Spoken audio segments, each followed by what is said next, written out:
Oke teman-teman, balik lagi dengan saya Fikri Ridho. Seperti biasa, saya akan mereaction soal sepak bola Indonesia dan juga tanggapan komentar dari netizen soal sepak bola tanah air. Seperti apa tanggapan mereka? So, mari kita simak sama-sama. Let's go!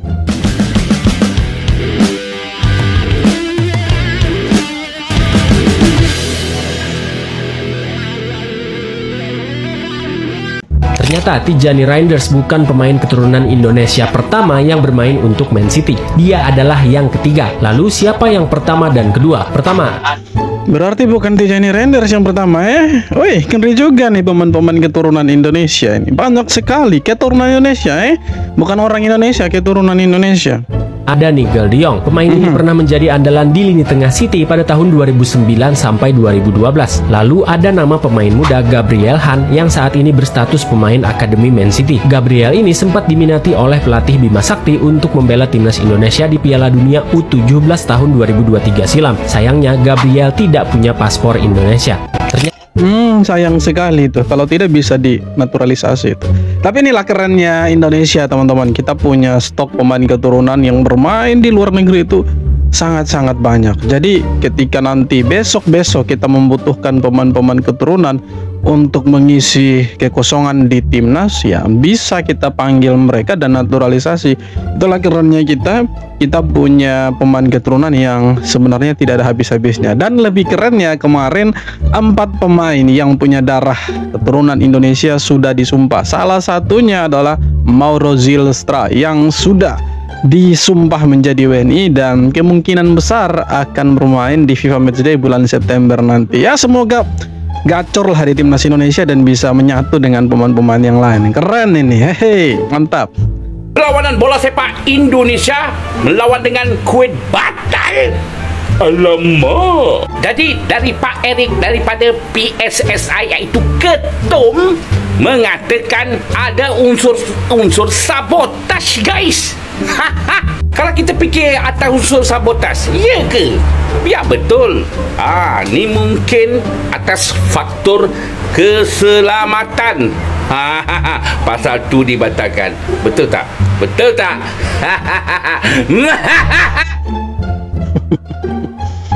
Mereka yang batal bukan kita yang membatalkan gitu kan. Pak Erick Thohir bilang bukan sabotase tapi mencurigai kan, menduga ada sabotase, tapi kan tidak benar juga seperti itu kan. Itu kan hanya dugaan atau kecurigaan dari Pak Erick Thohir. Tapi ya mereka sudah mengundurkan diri dan kita sudah punya penggantinya, ada Chinese Taipei. Jadi ya kita akan lawan mereka nanti dengan Lebanon dan ya semoga kita bisa menampilkan permainan yang terbaik. Nanti performnya seperti apa tuh pasti ya ditunggu-tunggu itu karena untuk persiapan ke ronde keempat. Kita lihat saja nantilah seperti apa. Siapa kata Indonesia ada satu pemain saja yang bermain di Premier League? Mereka ada ramai pemain Premier League. Yang korang lihatlah, ini adalah 7 pemain Premier League yang berketurunan Indonesia guys ya. Jadi of course korang kenal ini siapa abang kepada Eliano Reinders, iaitu Tijani Reinders ya. Jadi bukan hanya 1-2 tuh, banyak itu. Dan seterusnya Ian Maatsen, aku pernah bahas Ian Maatsen yang sekarang ni bermain untuk Aston Villa ya. Tapi dia sekarang masih lagi 50-50 untuk Indonesia, kalau Indonesia boleh dapatkan dia lah. Dan Kenny Tete ya, adakah beliau masih ada peluang untuk Indonesia lah? Fan-fan Indonesia boleh komen lah. Pascal Struijk ya, ini jelas ini pemain Pascal Struijk, kemudian Ian Maatsen, itu Jenson Selt, ini ya gitu yang kita tahu punya garis keturunan Indonesia. Selebihnya yang masih ragu-ragu tuh. Leeds United yang sekarang ni masih lagi 50-50. Dia boleh main Indonesia insyaAllah. Dan Jenson Selt ya, dia main Sunderland sekarang ni. Sunderland pun padu juga ya. Rasa Indonesia boleh bawa dia ni. 3 orang ni rasanya boleh bawa ni. Dan Joel Veltman ya, main untuk Brighton sekarang ni.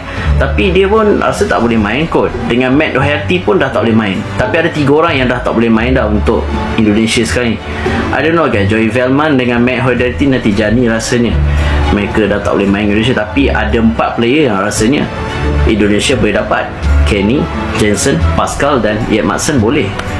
Well, komen fan Indonesia. Jadi Indonesia sekarang ni mereka ada peluang untuk dapat banyak lagi player. Ini kalau kita dapat Jensen Selt, Pascal Struijk dengan Ian Madsen, itu kita punya lini belakang semakin keren itu. Cuma ya masih 50-50 lah.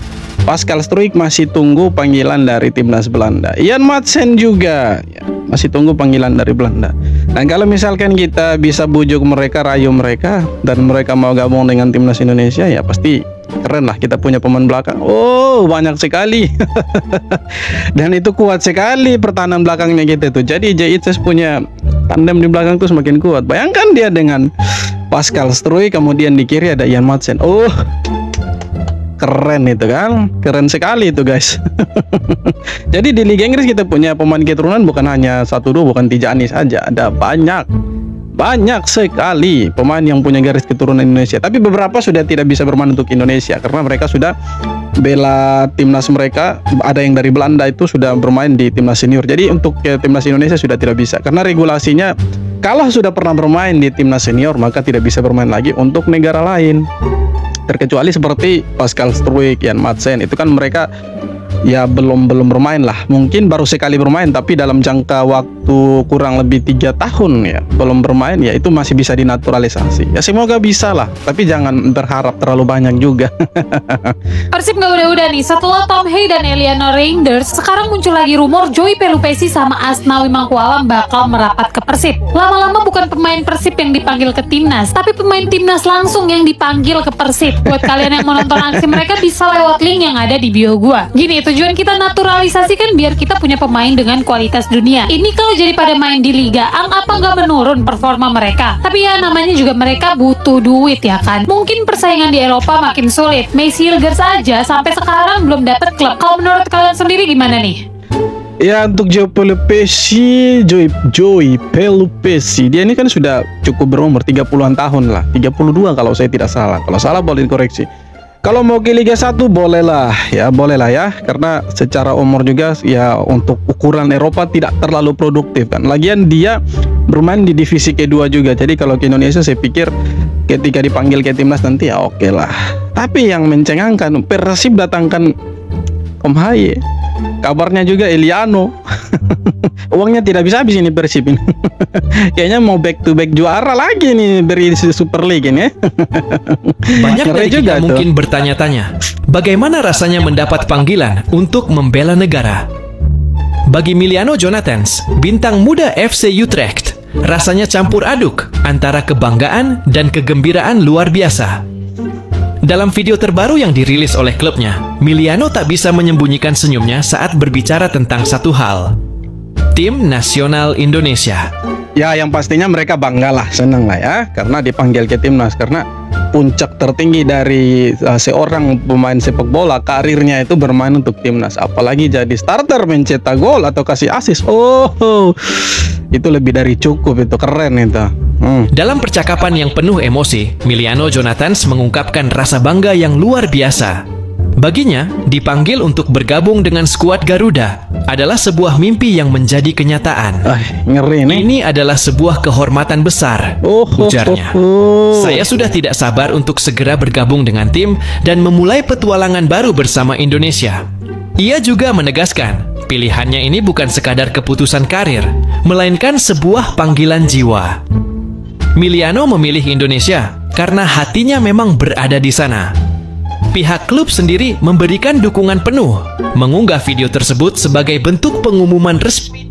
Ngeri sekali. Padahal si Miliano Jonathans ini kabarnya itu dia dipanggil sama Belanda U21 ya. Jadi kelompok umur lah. Tapi dia menolak demi proses naturalisasi dan demi bergabung dengan timnas Indonesia. Jadi dia tuh lebih memilih Indonesia. Ya tidak salah dia memilih Indonesia. Karena memang dia punya garis keturunan Indonesia dan darahnya tuh kuat sekali. Ya punya garis keturunan Indonesia. Jadi tidak salah. Ya semoga lah dia bisa menjadi pembeda nanti, jadi tandem yang oke dengan Ole Romeni. Jadi ketika duet itu di depan itu keren kan. Kita punya pemain yang haus-haus gol di depan itu kan bagus sekali itu. Jadi tidak tumpul-tumpul amat lah nanti di depan itu. Ya kan? Keren ya. Ahmad Darmawan nilai Tom Haye di Persib justru untungkan timnas Indonesia. Dia menjelaskan dengan Tom Haye main di Indonesia, fase pemulihan pemain lebih ideal dan adaptasinya lebih cepat. Dia juga menekankan menit bermain maksimal di Persib bisa membuat Tom Haye tetap konsisten saat membela Garuda. Menurutnya kompetisi tinggi atau rendah bukan masalah selama performanya terjaga. Kehadiran Tom Haye di Persib tak hanya memberi warna baru untuk klub, tapi juga menjadi keuntungan besar bagi timnas Indonesia. Ahmad dan Ya makanya saya bilang kemarin ini ada plus minusnya ya. Tidak penting sih dia Tom Haye ini mau bermain di klub manapun di Indonesia sebenarnya tidak penting. Karena secara umur juga dia sudah 30 tahun. Nah seperti saya bilang tadi umur 30-an itu di Eropa ya secara hitung-hitungan umur levelnya itu ya mereka usianya sudah ya kurang produktif lah untuk ukuran Eropa. Jadi kalau Tom Haye ke Indonesia ke Liga 1 menurut saya sah-sah saja, wajar-wajar saja. Tapi sebenarnya ya dia masih punya kesempatan 1 atau 2 musim, 2 tahun lagi lah berkarir di Eropa atau daerah divisi. Tapi ya dia memilih ke Persib Bandung ya sudah gitu kan, tidak masalah. Ya, kita punya keuntungannya Tom Haye lebih dekat dengan Indonesia karena dia bermain di Liga Indonesia kan, jadi ketika ada Garuda Kaling jadi tidak jauh-jauh lagi dari Belanda ke sini. Nah minusnya itu dia karena perbedaan Liga Indonesia dengan liga-liga di Eropa khususnya era divisi itu kan tempo permainannya itu kan berbeda. Kalau di Eropa mereka itu temponya lebih cepat dibandingkan dengan di Indonesia. Makanya kalau misalkan yang dari Eropa pindah ke sini ya performanya pasti menurun. Tetapi kembali lagi kita punya keuntungan juga bahwa ketika dipanggil oleh timnas Indonesia ada Garuda Kaling maka mereka semakin dekat dan lebih mengenal juga pemain-pemain yang lain. Itu keuntungannya. Minusnya nah itu dia performanya pasti menurun karena perbedaan kualitas liganya. Itu saudara-saudara yang terhormat. Inilah 4 bek timnas Indonesia yang menguasai Liga Thailand. Pertama adalah Sandy Walsh. Sekarang ia bergabung dengan klub raksasa Liga Thailand yaitu Buriram United setelah dilepas oleh klub elit Jepang Yokohama F Marinos. Kedua adalah Shane Patinama. Sebelumnya ia sudah bergabung dengan Buriram United. Dengan demikian klub tersebut sekarang mempunyai 2 bek tangguh asal timnas Indonesia. Ketiga adalah Asnawi Mangkualam yang sudah lebih dulu memperkuat Port FC dan klub tersebut tampil di AFC Champions League 2.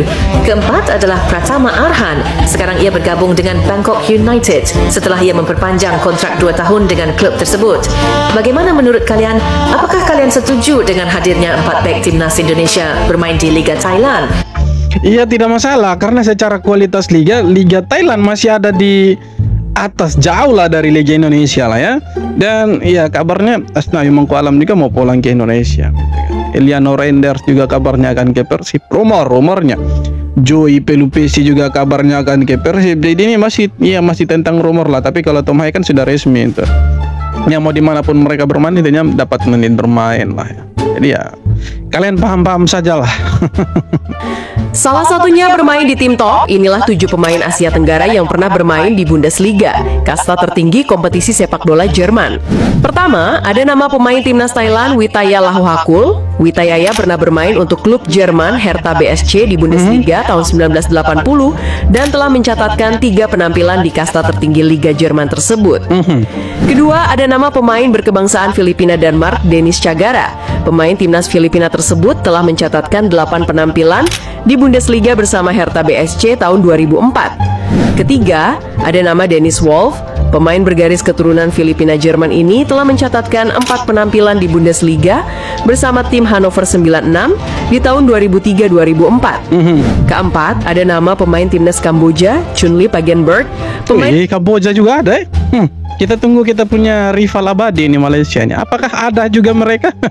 Berkebangsaan Kamboja Jerman ini telah mencatatkan 12 penampilan bersama tim FC Nuremberg di Bundesliga Jerman tahun 2007. Kelima, ada nama Stefan Skrok, pemain keturunan Filipina Jerman yang pernah bermain untuk 2 tim Bundesliga, yaitu Hoffenheim di tahun 2013 dan juga Frankfurt di tahun 2014. Total, Stefan telah bermain sebanyak 22 match di kasta tertinggi Liga Jerman tersebut.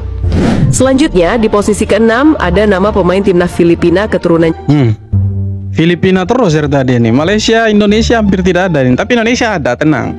Kita menunggu Malaysia ini. Coba kita dengar dulu. Jerman, Gerrit Holtmann, pemain yang sejauh ini memegang rekor pemain Asia Tenggara dengan penampilan terbanyak di Bundesliga Jerman. Total, Holtmann telah mencatatkan 135 penampilan bersama 3 tim berbeda, yakni FSV Mainz 2016, Paderborn 2019, dan VfL Bochum tahun 2024. Saat ini Holtmann masih bermain untuk Paderborn di kasta kedua Liga Jerman. Dan yang terakhir di posisi ke-7 ada nama pemain timnas Indonesia Kevin Dix. Oh, kalau begitu ya tutup sudahlah. Pemain Malaysia tidak ada di sana. Sayang sekali kita punya tetangga itu tidak ada, mereka punya titipan pemain di sana. Kalau kita masih ada lah ya, Kevin Dix ini ya. Semoga bisa kasih kalah itu caps terbanyaknya si pemain keturunan Filipina tadi itu. Siapa tadi itu? Yang baru-baru saja mencatatkan debutnya bersama tim besar Borussia Mönchengladbach di Bundesliga. Kevin Dix baru saja didatangkan dari klub Denmark FC Copenhagen musim ini dan kemarin telah mencatatkan debutnya saat menghadapi Hamburger SV di pekan pertama Bundesliga. Tapi kerennya waktu uji coba atau pramusim itu Kevin Dix cetak gol itu. Jadi keren lah. Seandainya dia bertahan di Copenhagen itu lebih keren lagi karena Copenhagen main di Champions League gitu. Ngeri guys. Hai, ada pemain Indonesia bermain di Liga Jerman, Liga Italia. Wah, keren lah. Jadi yang membanding-bandingkan dengan yang di Liga Spanyol, hei, buang jauh-jauh. Beda kelas ya. Oke teman-teman, jadi itu dia beberapa video tanggapan komentar dan netizen soal sepak bola Indonesia. Dan ya di bulan September nanti full Timnas Day dari U23-nya sampai seniornya kita akan puas ini nonton Timnas Indonesia dari U23 sampai senior kita akan puas nonton lah. Jadi kita tetap dukung Timnas, semoga dapat hasil yang terbaik dan semoga bisa lolos ke Piala Dunia, itu harapannya kita. Terima kasih banyak sudah nonton dan kita jumpa lagi di video-video berikut. Hormat.